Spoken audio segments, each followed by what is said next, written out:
مدینے والے ہر میدان میں حضور کے سامنے کھڑے ہوئے دشمن کے مقابلے میں. مدینے والوں نے پیار کیا. اس لیے میرے نبی پاک علیہ الصلوۃ والسلام نے فرمایا اگر لوگوں کے دو گروہ ہو گئے, دو لائنوں میں لوگ چلنے لگے, ایک لائن ادھر چل رہی ہے ایک ادھر چل رہی ہے, تو حضور فرماتے ہیں میں تو اس لائن میں چلوں گا, اس قطار میں چلوں گا جس میں مدینے کے لوگ چل رہے ہوں. انصار مدینہ کے ساتھ حضور کا پیار, اس شہر کے ساتھ حضور کی دلچسپیاں, پیار. دیکھیں نا,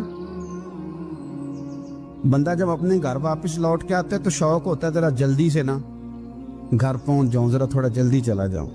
کئی سفر سے آئے. صحابہ فرماتے ہیں کہ جب نبی پاک کسی جنگ سے, جہاد سے, سفر سے لوٹتے, مدینے کی عمارتیں نظر آتی تو گھوڑا تیز کر لیتے,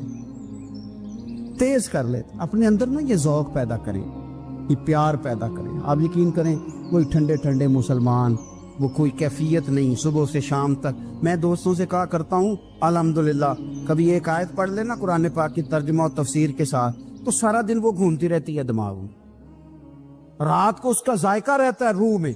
تو جب میں اور آپ سارا دن پڑھیں, سیاست کریں, سیاست سنائیں, کہانیاں کریں, غیبتیں, پھر دماغ میں الٹے سیدھے خیالات ہی آنے.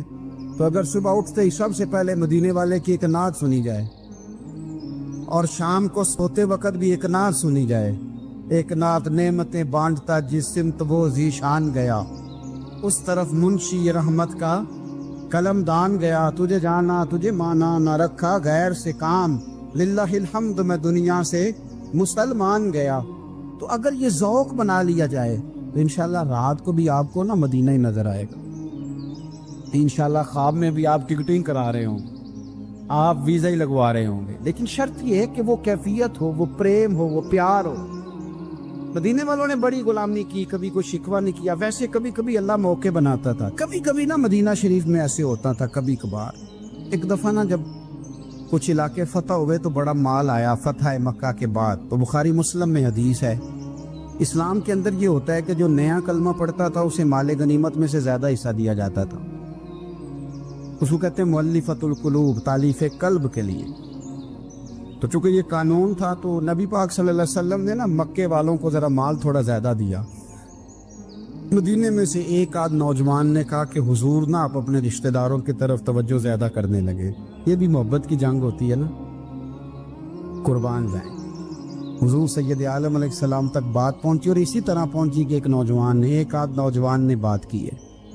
نبی پاک علیہ السلام نے ترکی خیمہ لگوایا, فرمایا مکے والا کوئی نہ آئے, صرف مدینے والے آئیں. سارے حضور کے سامنے بیٹھ گئے. ذرا منظر دیکھنا, حضرت ابو ایوب انصاری رضی اللہ تعالیٰ عنہ سے لے کر سارے انصار. حضور نے فرمایا بھی میں نے سنا ہے تم میں سے کچھ نے کہا ہے کہ حضور اپنے رشتہ داروں کو زیادہ دینے لگے. رو پڑے مدینے والے, یا رسول اللہ وہ تو ایک نوجوان نے غلطی. فرمایا نہیں تم کہہ سکتے ہو کہ یا رسول اللہ صلی اللہ علیہ وسلم مکے والوں نے تو آپ کو تکلیف دی تھی, ہم نے آپ کو ٹھہرایا. تم کہہ سکتے ہو چونکہ تم نے ٹھہرایا تھا. مدینے والے رونے لگے کہ یا رسول اللہ ہم کون ہوتے ہیں ٹھہرانے والے, وہ تو آپ آئے, اللہ نے مدینے کو شانیں عطا کر دی.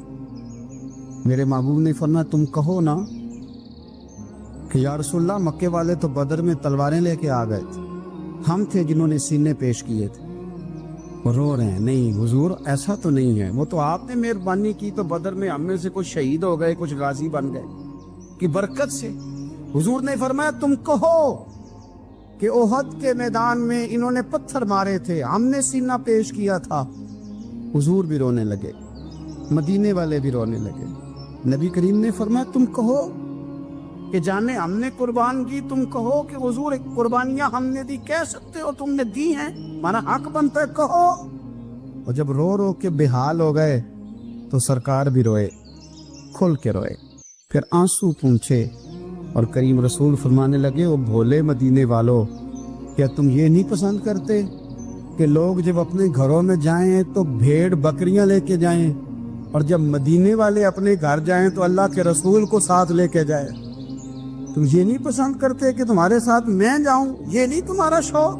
دیکھو کسی کے حصے میں کچھ آیا, کسی کے حصے میں کچھ آیا, کسی کے حصے میں کچھ آیا. مدینے والے وہ لوگ ہیں جن کے حصے میں اللہ کا پیارا حبیب آیا. تمہیں رسول کریم ملے، تم کتنے خوش بخت ہو، کتنے خوش نصیب ہو، تمہیں نبی پاک کا ساتھ ملا، حضور ہے، یہ ہے ارض جنت، یہ طیبہ کی زمین ہے، جنت